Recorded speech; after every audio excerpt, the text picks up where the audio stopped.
Is it on? Yeah, I hear the whole thump. Oh, not for...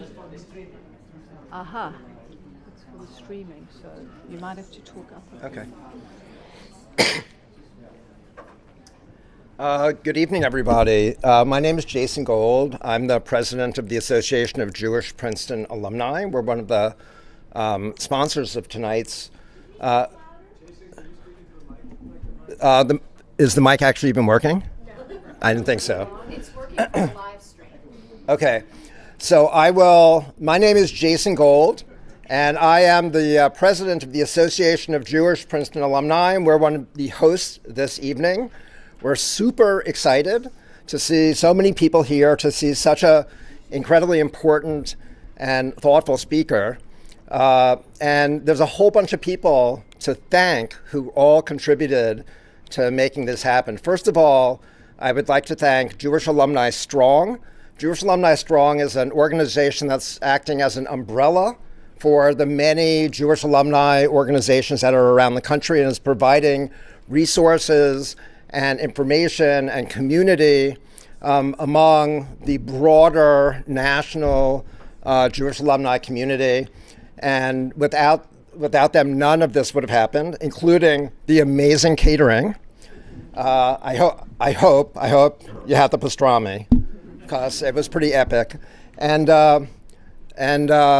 also within the Princeton community, we had a whole bunch of partners who helped to make this happen, including Princeton School of Public and International Affairs, Queer Princeton Alumni, PVETS, which is Princeton Military Veterans, as well as a number of Princeton regional associations, including in New York City, in Georgia, and in Southern California, all of whom helped to make this possible.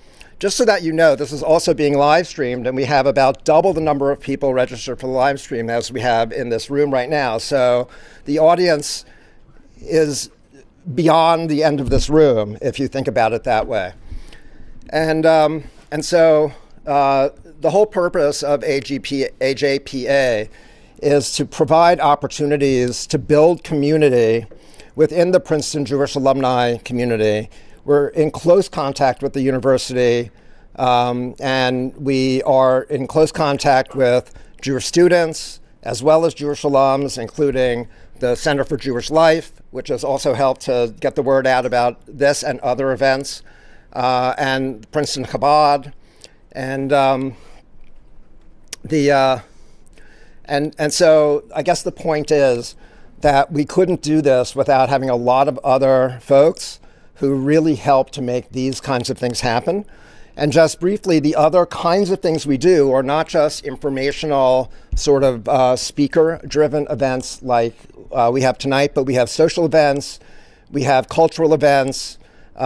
We had a Jewish comedy night, a night at the Borscht Belt a few months ago, and coming up next month we're having, did any of you have the pickles? Because we're having an event to learn how to make kosher pickles, a hands-on in-person event. And if that's a hit, we'll live stream that one too. So we're looking to create lots of different opportunities for our incredibly varied and amazing Jewish community to connect to Princeton, but also to connect to other Jewish alums from Princeton and from other schools around the country and around the world. I'd like to now introduce Claudine Kuhn, who is one of the, this is her office. So she is our physical host tonight, as well as being very involved in Jewish Alumni Strong and making it possible for these kinds of events for upstart. We're just a little more we're just slightly more than a year old. You know, we have no right hosting this kind of an amazing event.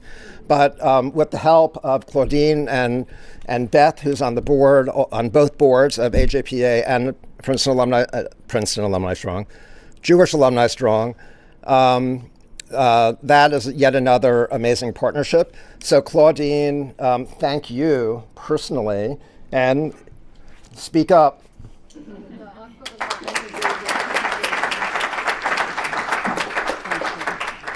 Hi, hi everyone. So that's better. I can't project my voice as well as Jason can. So Claudine Cohen, I'm a managing partner of advisory practice here at Cohen Resnick and one of the founding members of Jewish Alumni Strong with Beth and Devorah, who are here today. I won't repeat what Jason had to say about us, but one of the things that we've decided to do as part of our strategies is to bring people like Rawan to an audience, especially to alumni and across all different colleges. So we are college agnostic.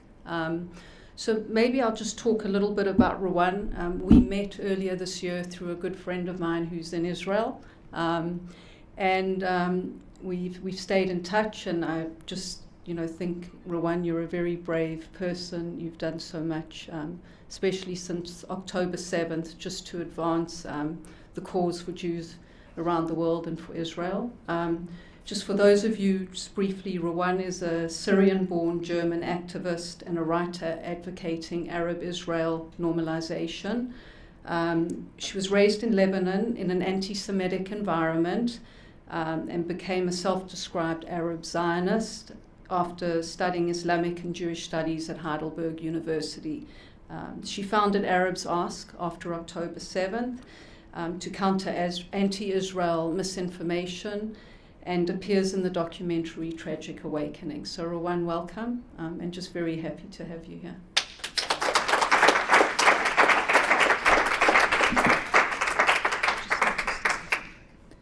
Thank you. Thanks, Claudine. I'm proud to call you a friend. Thank you, everyone, for coming tonight. I can't project, but I'm going for dinner with some friends, and I'll drive them crazy because they have to keep reminding me to stop shouting. I'm going to use the mic, and I'm not going to move so that those who joined us online can also hear.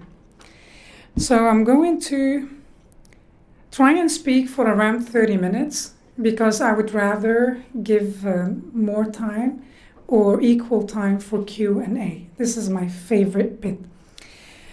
So, as Claudine mentioned, I grew up in Lebanon. So I'm going to tell you my story, where I came from, and what brought me to doing what I'm doing today. And why is my story important? Not because I'm a special person, but because it might be inspiring, especially for youngsters, to understand what we are facing today.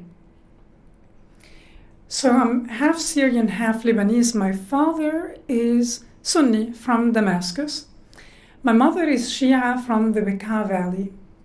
And I grew up in Lebanon the first 18 years of my life, attending a French Catholic school. So I already told you that I come from a very secular background. Otherwise, my Sunni father would not marry my Shiite mother. They would not send us to a French Catholic school.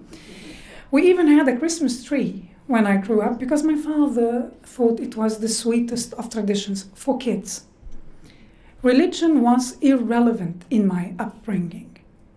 And my mother, being the daughter of the Lebanese Civil War, she's one of many Lebanese who distanced themselves from religion, being traumatized from what the Lebanese did to one another.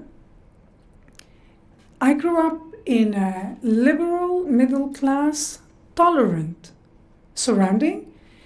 However, in this tolerant environment, the only thing everybody agreed on is their hatred of the Jews, the Zionists, and the Israelis. Wherever I speak, I make sure I mention the three terms because they are used interchangeably. And no, I'm not generalizing.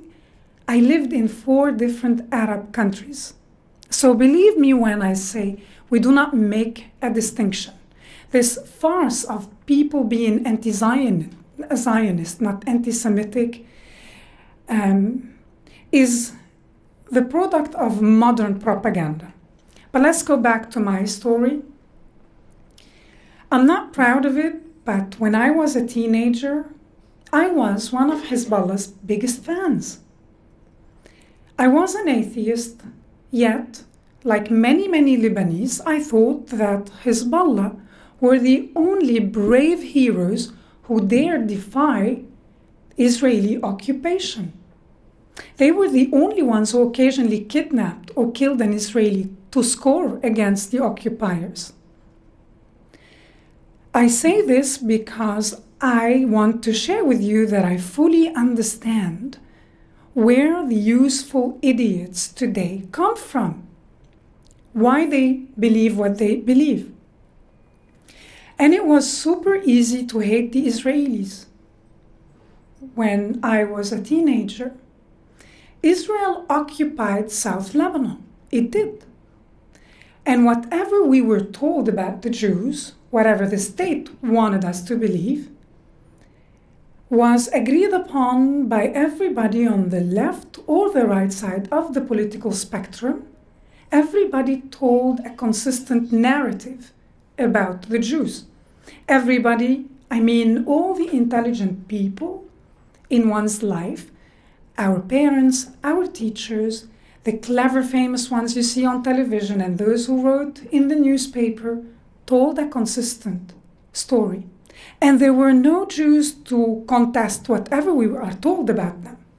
Because as you might know, more than 800,000 Jews were uprooted from the Arab world. So Israel occupied the south. No Jews were present among us to contest whatever we were told. And back in my days, we had 3 TV channels. So whatever the state wanted us to believe, we did believe. In 1996, before gore was so normalized on television, I remember as a child I was watching the news, and this was the report. The Israeli Air Force deliberately targeted a UN shelter in South Lebanon, knowing that it was housing women and children, and most of them got killed. You cannot imagine the feeling.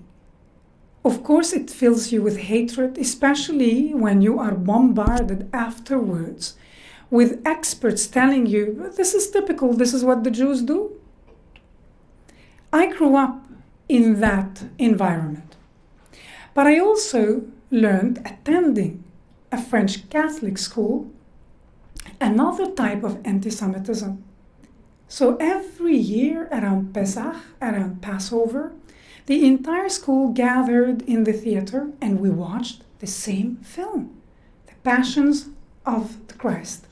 Not the one deranged Mel Gibson made, an older version, but not less graphic.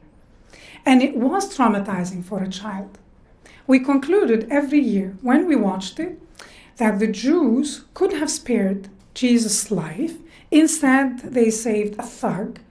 And for us, the Jews killed baby Jesus. You know, that baby we see every day when we walk up to class, held by Virgin Mary, who's blonde, obviously. We grew up with many different aspects of anti-Semitism. We believed it. Nobody told us, for example, that Israel occupied South Lebanon after the Israelis exercised restraint for more than a decade while Yasser Arafat and his gang, often joined by far leftists, whether from Germany or from Japan, who trained with Arafat and his gang, abusing Lebanese territory, hospitality, and occasionally sending heroes who would attack Israeli civilians. Eventually, after a decade, the Israelis decided they will create a buffer zone, something they are still trying to create in South Lebanon. I didn't know this. I did not know why the Jews decided to kill Jesus. But I grew up with all this. And in my mid-20s, by chance, when I wanted to take a course at university in Europe, the natural choice was France because it's my second language. And I landed in the Jewish quarter in Strasbourg, France, near one of the biggest synagogues in Europe, Synagogue de la Paix. And of course, I thought it's a museum because I've never seen a synagogue. And I knew that my accommodation was in the Jewish quarter, but I thought it's like the one in Beirut or in Damascus. There were no Jews. This one was filled with Jews. And on the first day I arrived, I crossed the street and I went to a small grocery store, and I was happy to find the same ingredients I needed to cook, the spices I needed to cook, and I did not connect the dots because I did not know what a kosher store is. And while I was shopping, filling my trolley, I heard men enter the store, and I was thinking in the back of my head, they're not speaking French. And I realized, after being transported to our living room in the Bekaa Valley, that they were speaking Hebrew. Now, how would I know that they're speaking Hebrew? I told you no Jews lived among us, and if any did, we couldn't identify them. And legally, we're not allowed to speak to Israelis. I definitely have never spoken till that point to an Israeli, due to anti-normalization laws and policies that are embedded in most constitutions and basic laws in the Arab world. We're not allowed to speak to Israelis even if we meet them abroad. And this always shocks the Israelis. When I speak to audiences and I mention anti-normalization laws, then I tell them, this is why if you have a beer and have a good time in a pub in London and you get along with someone, as soon as they realize you're Israeli, if they're Algerian or Lebanese or Kuwaiti, they might freak out. Some don't, but they're not allowed to speak to you. Going back to the grocery store, how did I know it was Hebrew? So I told you Israel occupied South Lebanon and that we had 3 TV channels. Back in my days, we had the old televisions with the antennas you needed to adjust to get better signal. And we were allowed to watch cartoons for 20 minutes in the afternoon. So sometimes when we adjusted the antennas, we got biblical cartoon from Israel. And we didn't care, we watched. Only if a grown-up walked into the room, they will freak out because you're watching Israeli TV and they will change the channel. And on that afternoon in Strasbourg, I realized that even the language was associated with taboo in my head. Because when I turned and I saw 4 religious Jewish men dressed in black and white, I had my first and last panic attack. I did not know what a panic attack is. If I was the fearful type, I wouldn't be doing what I'm doing today. But I left the shopping and I left my personal belongings in the trolley and I ran out, crossed the street without looking left and right, went up to my bedroom on the 3rd floor and locked the door. And I looked in the mirror and I was red and sweaty and I was just telling myself to breathe. And when I saw how red I was, I felt like a fool. And I thought that was stupid, especially that I left my stuff in the store. I had to go back and get it. So I decided to lie to the storekeeper. I composed myself and I went back and I told him after they left that I forgot my wallet. I continued shopping as if nothing happened and I went to pay. He asked me, "Where are you from?" And I thought now it's his turn to panic. So I was vague. I told him from the Middle East and he asked me, "Where from?" I said Lebanon and Syria. And he asked me, "How long have you lived in the quarter here?" I told him I just arrived. And he smiled. He knew that I was lying. He understood what had happened earlier. But he allowed me to save face. He was actually extra nice to me, helped me with my bags. And on that day, that storekeeper, without meaning to, converted me from an enemy to an ally through kindness.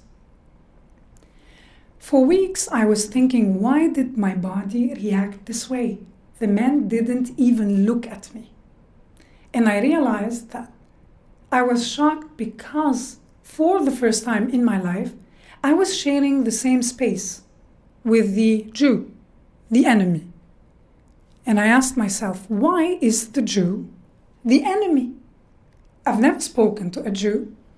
And I realized that my entire perception of Israel and the Jews was constructed, shaped by the one and only former Secretary General of Hezbollah, Hassan Nasrallah, who died recently, not of old age. He tells us all we knew about Israel and the Jews, and fun fact, always quoting Haaretz. And it made sense. It made sense for me to start by understanding who is this man, what's their agenda. I'm fond of Hezbollah because they defy the enemy. But why? What is behind this animosity? And I found an amazing video on YouTube. I thought that I found a secret in black and white, where Hassan Nasrallah was saying when he was a young man, we in Hezbollah do not acknowledge political borders, and we'd like Lebanon to become an extension of the Islamic Republic of Iran. And I was shocked. I thought, do people know this? I did not subscribe to this agenda. Who recently wanted an Islamic State? ISIS. But Hezbollah's Islamic State was a Shiite version. And I thought, do people know this and they like Hezbollah? Of course they do, because Hezbollah published their manifesto in the newspapers when Hezbollah was founded. For me, it was a revelation. I started reading the history of our region, and I realized that we were intensively brainwashed. By being in Europe, I had access to uncensored information. What I mean by that, when I finished my courses after a year and went back to Lebanon and to Damascus to show my friends and my family members the video on YouTube, I couldn't find it. And this shocks especially university students or high school students in the West. And I tell them, do you know that, for example, in secular Turkey today, Wikipedia is censored, banned. You need to get around and to know your way. You need a VPN to access Wikipedia. So what we were taught, or the information we had access to, was selected. Being in France, I read the history of the Middle East, and it seemed so obvious to me. How could I have been so stupid? For example, the Ottoman Empire collapsed around the First World War. The concept of a nation state is a modern one. Lebanon is not much older than Israel. Syria, Kuwait, Jordan are new countries. It seemed so obvious. And in Lebanon, around the age we were 12 or 13, and we have one curriculum in Lebanon, whether you go to a private or to a public school, you learn the same lessons. And this lesson was 3 pages, and it told us the story of Palestine. And the antagonist was obviously Theodor Herzl, who invented Zionism. You learn the date of the first Zionist Congress in Basel. By that you learn that the West enabled this catastrophe. You learn a few very simple dates, and Zionism wanted to bring the Jews from Eastern Europe to take Palestine. Therefore, the Palestinians suffer, and as a good person, you should support them. It's our moral obligation. Now, the story has many, many, many problems to it, but I think the most problematic aspect is that we internalized that Palestine was a country. And once I started reading, it was so obvious. How did we miss it? And how can the Jews come from Eastern Europe? In the Quran itself, it talks on and on and on and on about Bnei Israel. So they must be indigenous to the land. Nevertheless, I've never thought about this before. Maybe others were smarter, but in my circle, all the people I spoke to still defy what to me is so obvious. Many of you are nodding like as if it's obvious, but it was not at all. And until today, people still believe absurdities about our region. So I thought I'm going to share all these secrets, all the things I discovered after reading. And people in Lebanon and in Syria were not interested. The situation, the story is so complex, it's boring. It's easier to believe that the Palestinians are the underdog and that Israel doesn't necessarily need to exist. And if it does, then maybe somewhere else in South America, in Africa. It doesn't have to be in the Muslim world. understanding that we were so intensively brainwashed and some people are a hopeless case, I just moved to Europe. I thought that I cannot change anything. I'm a single person. People don't want to listen. Even Christians, even non-Muslims or secular Muslims are not interested. So I gave up. I moved to Europe. I've been living in Germany for 12 years now.